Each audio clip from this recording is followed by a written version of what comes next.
Hello. I never thought I'd watch the sunrise through prison bars for failing to pay child support on a kid who wasn't mine. But that's what happens when your picture-perfect wife has been living a double life. Looking back, the signs were everywhere. Late nights at the office, mysterious text messages, and a daughter whose eyes didn't quite match mine. By the time I discovered the truth, I'd already lost my career, my freedom, and nearly my sanity. This is how one DNA test changed everything. My name is Mason Clark.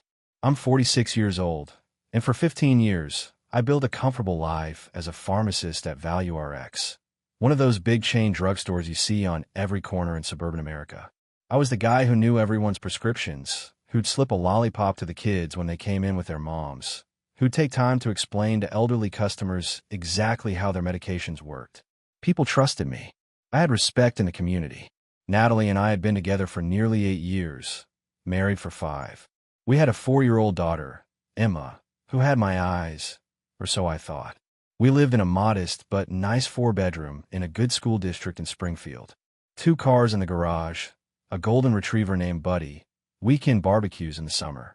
The whole American dream package, right there in our perfectly landscaped yard. The day everything imploded started like any other Tuesday. I'd worked the early shift, was home by 3, planning to take Emma to the park before dinner. When I walked in, Natalie was sitting at her kitchen island, hands wrapped around a coffee mug, face expressionless. "We need to talk," she said, not even looking up. Those 4 words, they're never the beginning of anything good. I put my keys down. "What's going on?" "I want a divorce." Just like that. No warning. No, let's work on things. No counseling suggestion. Just the nuclear option, dropped into our kitchen like a grenade. "What? Natalie, where is this coming from?"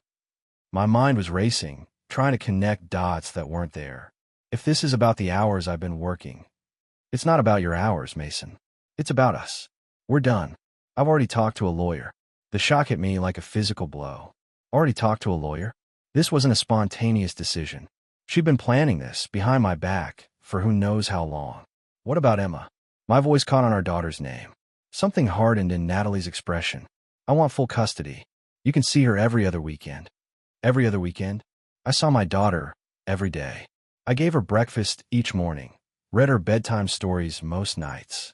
And now Natalie wanted to reduce me to an every other weekend dad?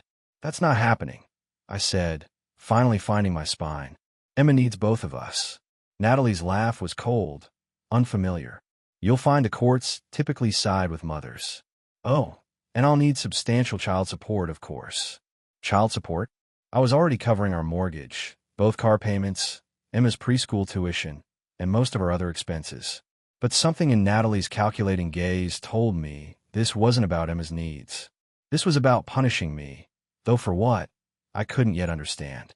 "Why are you doing this?" I finally asked. She stood up, smoothing her perfectly pressed slacks. "People change, Mason. I've outgrown this life." She gestured vaguely around our kitchen, the kitchen I'd renovated myself last summer while she was at a work retreat. As she walked out, I noticed the suitcases by the door. She'd already packed. She was ready to walk out of our life together like it meant nothing. "Emma and I will be at my sister's," she said, not looking back. "My lawyer will contact yours." The door closed behind her with a quiet click that somehow felt more final than a slam. The weeks after Natalie left were a blur of lawyer meetings and sleepless nights. My attorney, a no-nonsense woman named Patricia, didn't sugarcoat things. "Courts in this state typically favor the mother," she said, shuffling through my paperwork. "But we'll fight for joint custody." I couldn't stomach the thought of seeing Emma only 4 days a month. She was my world, the little girl who insisted I check under her bed for monsters, who knew exactly how I organized the pill bottles at work, who called me her superhero daddy. When we finally had our first custody hearing, Natalie showed up in an outfit that probably cost more than my monthly car payment. Her lawyer, a slick guy in an expensive suit, painted me as a workaholic who was rarely home, conveniently omitting that I worked extra shifts to pay for the lifestyle Natalie insisted we maintain. The judge awarded temporary joint custody, but with the schedule heavily weighted in Natalie's favor. I got Emma every other weekend and Wednesday evenings, 7 days a month with my own daughter. The first drop-off was excruciating. Natalie pulled up to my apartment complex in her new BMW. Apparently, She'd already upgraded from our practical family sedan. Emma bounced out, running to hug me, her little backpack bobbing. "Daddy, I missed you so much." She squeezed my neck so tight I could barely breathe, but I wouldn't have loosened her grip for anything. Natalie stood by her car, arms crossed, sunglasses hiding her eyes. She needs to be back by 7 p.m. Sunday. Not 7:05, not 7:10. 7. I nodded, not trusting myself to speak civilly. And no sugar after 6 p.m. And make sure she practices her reading. And I know how to take care of our daughter, Natalie. My voice came out steadier than I felt. She pursed her lips, then turned to Emma. "Be good for Daddy, sweetie. Call me if you need anything. Anything at all." After she drove off, I carried Emma and her overnight bag up to my new place.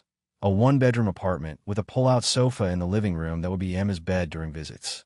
It was all I could afford after Natalie's lawyer secured temporary support payments that took nearly half my income. Emma looked around the sparse space, her little forehead wrinkling. "Daddy, where's all our stuff?" I swallowed the lump in my throat. "This is Daddy's new home, Pumpkin. We'll make it super cozy." "Okay." She nodded solemnly, then brightened. "Can we make a pillow fort?" For the first time in weeks, I smiled genuinely. The biggest one ever. Trying to maintain my career while being there for Emma was like walking a tightrope during a hurricane. I negotiated my work schedule of Value RX to free up my custody weekends, which meant pulling double shifts on weekdays. The district manager wasn't thrilled, but 15 years of loyal service counted for something. "Clark, your numbers are slipping," Dave mentioned during my quarterly review. "Customers are asking for you specifically, and you're not here half the time they come in." "I'm dealing with a divorce," I explained, hating how the word tasted. "I've got my daughter on specific days, and I can't miss them." Dave nodded sympathetically, but his eyes told a different story. Corporate didn't care about personal problems. They cared about metrics and customer satisfaction scores. "Just get those refill times back down, all right? And maybe consider coming in for a few hours on your daddy weekends." I wanted to tell him where he could shove his suggestion, but instead forced a smile. "I'll figure something out." Meanwhile, Natalie's demands escalated. The temporary child support wasn't enough, apparently. She filed for permanent arrangements that would take nearly 60% of my income. When I called to confront her, she scoffed. "Emma deserves the same lifestyle in both homes. Not my fault your apartment is a dump." "It's a dump because you're bleeding me dry," I snapped. "I'm already paying the mortgage on the house you're living in." "The house that's in both our names," she corrected. "Besides, you should be grateful I'm not asking for alimony."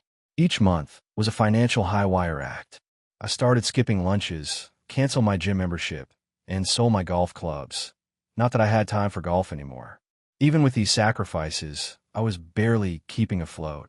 The one bright spot was Emma. During our weekends together, I poured every ounce of energy into making memories. We built pillow forts, visited the duck pond, baked cookies shaped like dinosaurs. Her laughter was the only thing keeping me sane. But the exhaustion was catching up.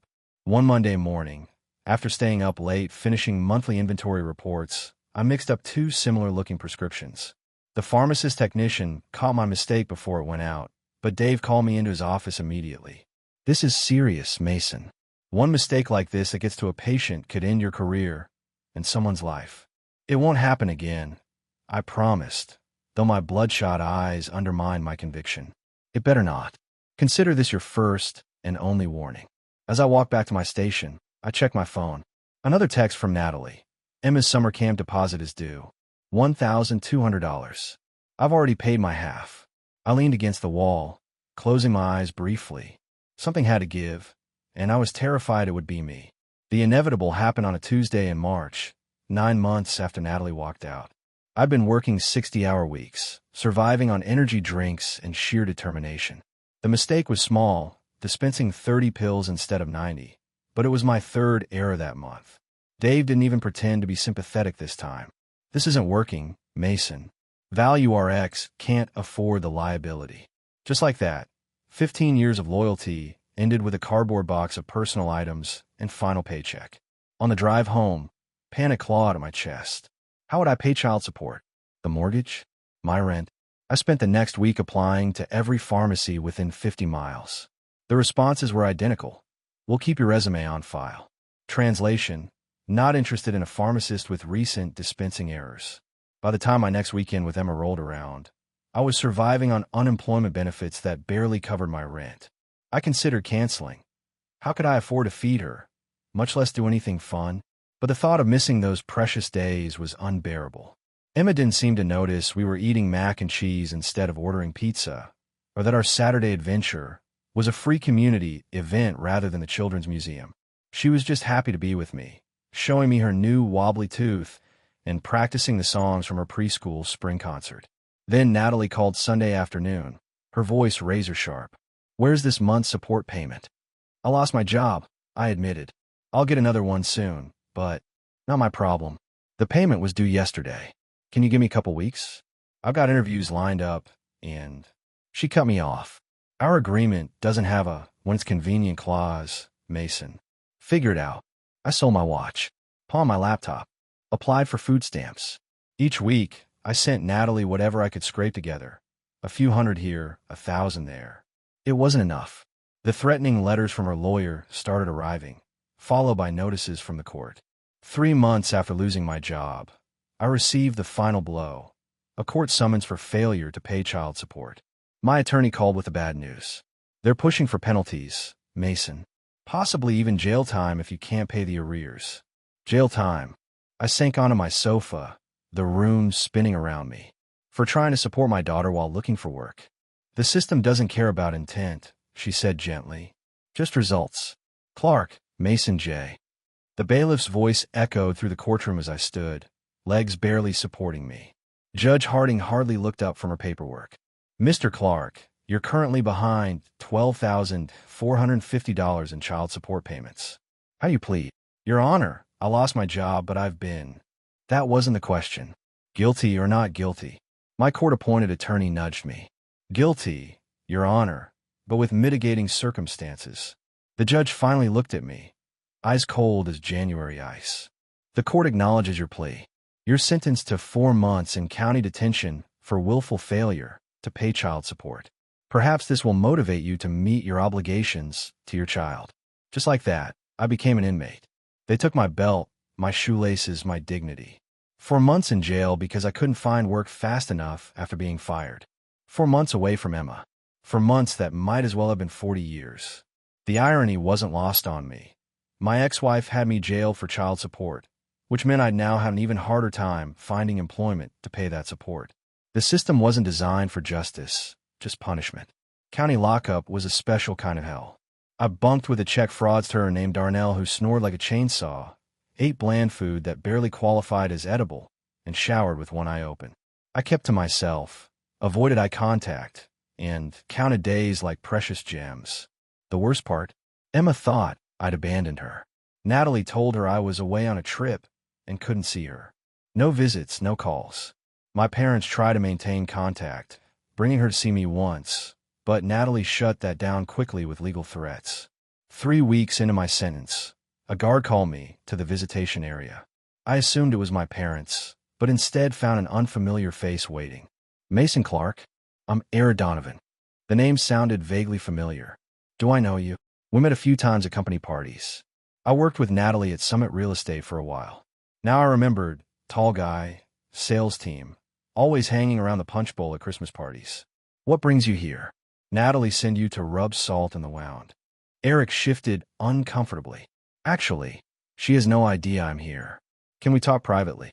The guard moved a few feet away, still watching but out of earshot. "I've been struggling with something," Eric said, lowering his voice. "Something I should have told you years ago." My stomach tightened. "About what?" "About Natalie. And maybe about Emma." The fluorescent lights suddenly seemed too bright, the room too small. "What about Emma?" Eric took a deep breath. Natalie was having an affair. For years. Since before Emma was born.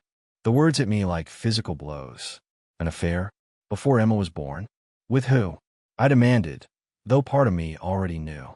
With Jeff Townsend, her boss. Jeff, the man who'd given Natalie her big promotion 2 years ago. The man who'd always insisted on hugging her a beat too long at office functions. The man who'd recently divorced his own wife and moved Natalie into his lakefront property. "Why are you telling me this now?" My voice sounded distant, like it belonged to someone else. Eric looked genuinely remorseful. Because you're sitting in jail for a kid that might not even be yours. And that's not right, man. It's just not right. Eric's visit left me reeling. After he left, I returned to my cell and sat motionless on my bunk for hours, mind racing through every moment of my relationship with Natalie, searching for clues I'd missed. The timeline fit. Natalie and I had been going through a rough patch around the time Emma was conceived. She'd been working late constantly, claiming a big listing was taking all her energy. I believed her, supported her, picked up the slack at home, all while she was with Jeff. The next morning, I requested paper and a pen from a sympathetic guard and wrote to my parents. I couldn't bring myself to explain everything in a letter that might be read by prison staff, so I simply asked them to contact my attorney immediately about a new development. 2 days later, my attorney visited, bringing the paperwork for a court-ordered paternity test. It's a long shot, she warned. Even if the test proves you're not the biological father, the court might still hold you responsible for support since you've acted as her father for years. I need to know, I insisted, signing the forms with shaking hands. The waiting was excruciating. I couldn't sleep, couldn't eat. The question consumed me. Was Emma, the child I'd loved completely for 4 years, actually mine? I struggled with conflicting emotions. If Emma wasn't biologically mine, would that change how I felt about her? The answer came immediately. No. I would always love her. But would I still be obligated to pay child support to Natalie? Would I still have legal rights to see Emma? The uncertainty was torture. Meanwhile, jail life continued its grinding monotony. I joined a work detail, cleaning the facility, anything to keep busy and earn the minimal good behavior credits that might shorten my sentence. 3 weeks after Eric's visit, I received another visitor, my attorney, clutching a manila envelope. The results came back, she said, her professional mask slipping enough to reveal a glimmer of sympathy. I stared at the envelope, suddenly terrified of its contents. Tell me, the DNA test shows a 0% probability that you're Emma's biological father. The world tilted sideways. Although I'd suspected this might be the result, having it confirmed knocked the air from my lungs. For 4 years, I'd been raising another man's child, believing she was mine. Natalie had lied to me, to the courts, to everyone, even possibly to Emma herself. What happens now? I finally managed. My attorney's eyes lit up with something I hadn't seen in months. Hope. Now we fight back. This changes everything, Mason. We can file for immediate release, sue for fraud, reclaim all the support you've paid. Most importantly, we can clear your record. For the first time since being locked up, I felt a spark of something beyond despair. Natalie had taken so much from me. My home, my financial stability, my freedom, and precious time with the little girl I'd raised as my daughter. But now, finally, the truth was coming to light. Do it, I said. File everything. It's time Natalie faced some consequences of her own. The judge who freed me wasn't Judge Harding. This one, Judge Morales, actually looked at me when he spoke, his eyes reflecting something like outrage as he reviewed my case. In light of the DNA evidence and clear evidence of fraud, he announced, this court orders the immediate release of Mason Clark and the expungement of all charges related to failure to pay child support. Just like that, after 2 months behind bars, I was free. My attorney met me outside the detention center, already outlining our next steps. We're filing fraud charges against Natalie tomorrow. We'll also petition for recovery of all child support payments, plus damages for lost wages, emotional distress, and legal fees. I stepped into the May sunshine, feeling simultaneously lighter and heavier, free from jail, but weighed down by a new reality. The basic truth I'd built my life on for 4 years, that I was Emma's father, had been a lie. My parents picked me up, hugging me tightly, their faces showing the strain of the past months. Mom kept wiping tears, while Dad's jaw remained clenched and barely contained fury. I've set up the spare room, Mom said as we drove to their house. Stay as long as you need. We're behind you 100%, Dad added. What that woman did was criminal. I settled into their guest room, staring at the ceiling fan that had been there since my childhood.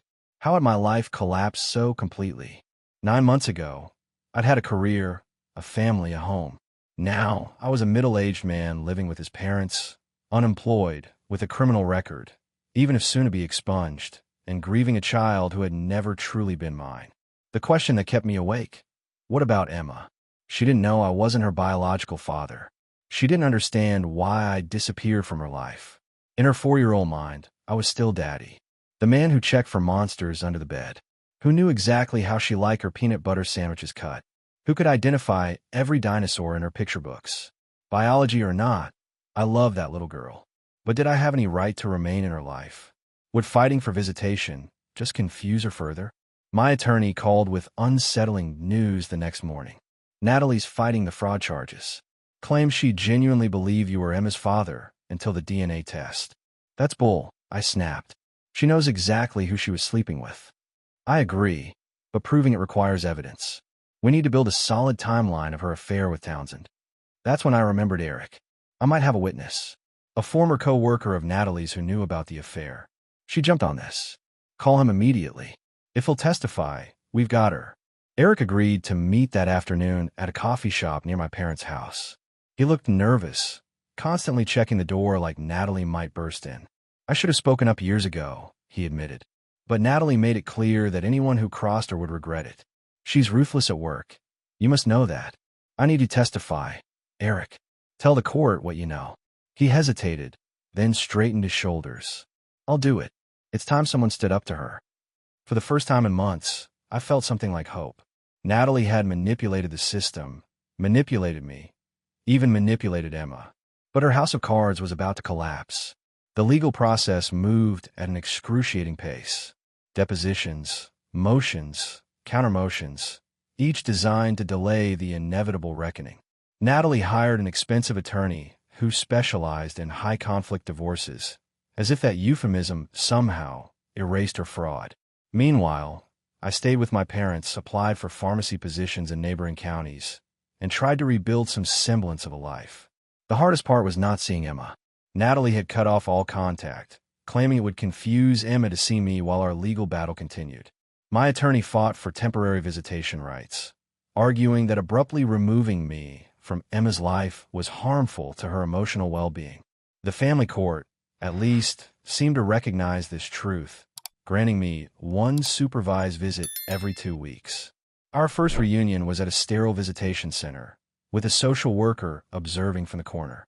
Emma ran to me, flinging her small arms around my neck. Daddy, you're back from your trip. It was so long. I held her tight, breathing in the strawberry scent of her shampoo, fighting back tears. I missed you so much, Pumpkin. Mommy said you were helping sick people far away. Did you make them better? The innocent question from the little girl who still believed I was her father nearly broke me. I tried my best, was all I could manage. For 2 precious hours, we played with blocks, read books, and she told me about preschool and her new ballet class. When our time ended, I promised I'd see her again soon, though I wasn't sure I could keep that promise. As the fraud case progressed, Eric proved invaluable. He provided emails, dates of suspicious outings, even photographs from company events showing Natalie and Jeff's body language that crossed professional boundaries. The turning point came when my attorney subpoenaed Natalie's phone record from the period around Emma's conception. The frequency of calls and texts between her and Jeff told their own damning story. During her deposition, Natalie maintained her innocence with Oscar-worthy conviction. I had no reason to believe Mason wasn't Emma's father. Yes, Jeff and I had a professional relationship, but it never crossed boundaries until after my separation. Eric's testimony shattered that narrative. He described walking into Jeff's office after hours, finding Natalie in a compromising position, nearly 2 years before our divorce. When confronted with the phone records showing dozens of late-night calls during the time Emma was conceived, Natalie's carefully constructed facade finally cracked. So what if Jeff is Emma's father? Mason loved her. He should be grateful I let him raise her. The attorney's stenographer captured every word of this outburst.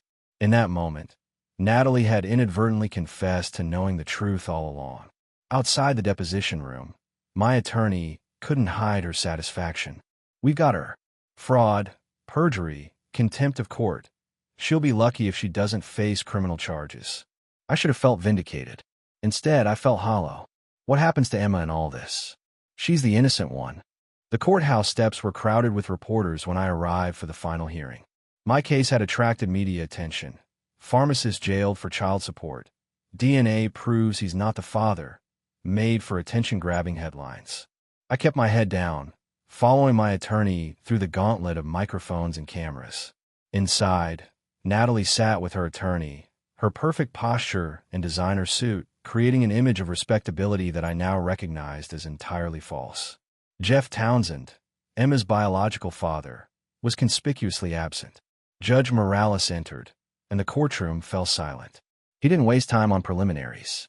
Having reviewed all evidence in this matter, the court finds clear and convincing proof of fraud perpetrated by Natalie Clark. She knowingly misrepresented Mason Clark as the father of Emma Townsend, resulting in significant financial and personal damages. I watched Natalie's face as her carefully constructed world collapsed.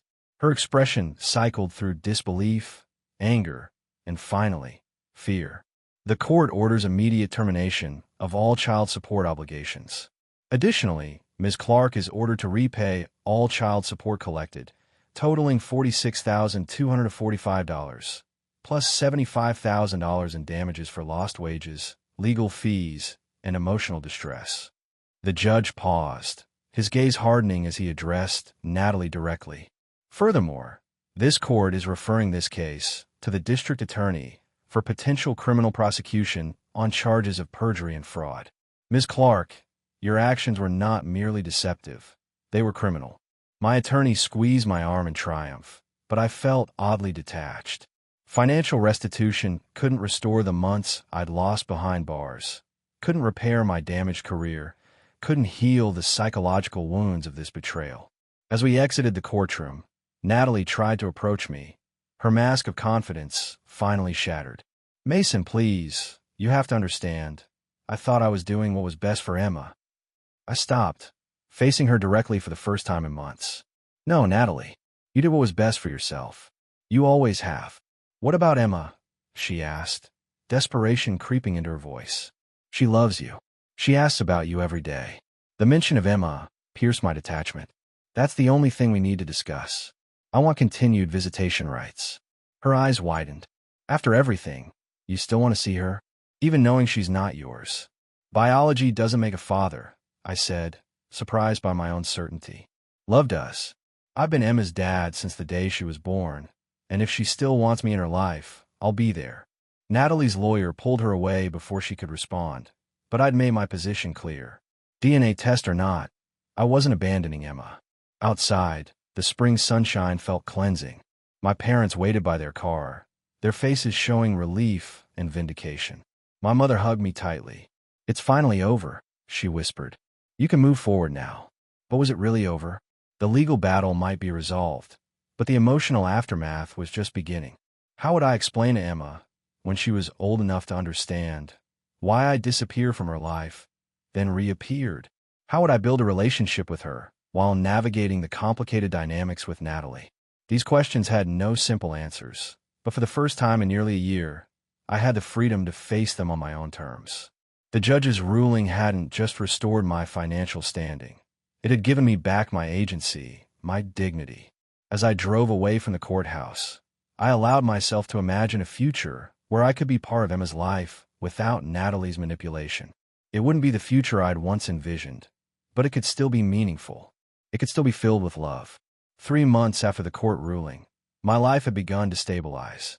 I found a position at a hospital pharmacy 1 county over, a step up from retail pharmacy. Actually, my record had been expunged, my professional reputation gradually rebuilding. The financial settlement from Natalie had allowed me to rent a modest 2-bedroom house with a backyard where Emma could play during her visits. Following extensive negotiations and family court intervention, I'd secured regular visitation rights, every other weekend and Wednesday evenings. It wasn't the daily presence I'd once had in her life, but it was consistent and meaningful time together. Today was a milestone, Emma's 5th birthday. We'd planned a small celebration at my new place after her official party at Natalie's. I'd spent hours decorating, hanging streamers and balloons in Emma's favorite colors. When Natalie's car pulled in my driveway, I steeled myself for the usual tension. But to my surprise, she seemed subdued as she helped Emma out of her booster seat. She's been talking about her daddy party all day, Natalie said, avoiding eye contact. I'll pick her up at 7. Emma bounded toward me, wearing a sparkly birthday crown. Daddy, I'm 5 now. I scooped her up, twirling her around. You sure are a pumpkin. And I heard 5-year-olds get extra birthday ice cream. As we celebrated with cake and presents, I marveled at Emma's resilience. Despite the adults in her life complicating everything, she remained joyful, curious, and loving. She didn't care about DNA or court rulings. She only knew that I was her daddy, the one who built pillow forts and knew all the dinosaur names. After cake, as Emma played with her new science kit, my phone buzzed with a text from Patricia, my former attorney. Criminal charges officially filed against Natalie today. Thought you want to know. I set the phone aside, feelings mixed. The justice system was finally holding Natalie accountable, but her punishment would inevitably affect Emma. There are no clean victories in this mess. When 7 o'clock approached, Emma helped me clean up with a serious focus only a newly minted 5-year-old could muster. Daddy, she asked, carefully placing plastic forks in the trash. Can I ask you something important? Of course, anything. Mommy said you're not my real daddy. She said my real daddy is Uncle Jeff. Well, you're still my daddy too, right? My heart stopped. I hadn't expected this conversation so soon, hadn't prepared what to say. I knelt to her level, choosing my words carefully. Emma, families come in all different shapes. Uncle Jeff, well, he helped make you. But being a daddy is about much more than that. It's about loving someone and taking care of them and being there when they need you. And I will always be your daddy in all those ways. She considered this with surprising seriousness, then nodded. Good, because I like having 2 daddies. More presents. I laughed, amazed at her practical wisdom. When Natalie arrived, Emma hugged me fiercely. See you Wednesday, Daddy. As I watched them drive away, I realized something profound had shifted. The past year had taken nearly everything from me. My marriage, my home, my career, my freedom, even the belief that I was Emma's biological father. Yet somehow, I kept the one thing that mattered most, my place in Emma's heart. Life wouldn't be perfect. Co-parenting with Natalie would always be complicated. But I had Emma in my life, a new career path, and finally, justice. After the darkest year of my life, I was ready to embrace this unexpected future. Not the one I'd planned, but perhaps the one I was meant to have all along.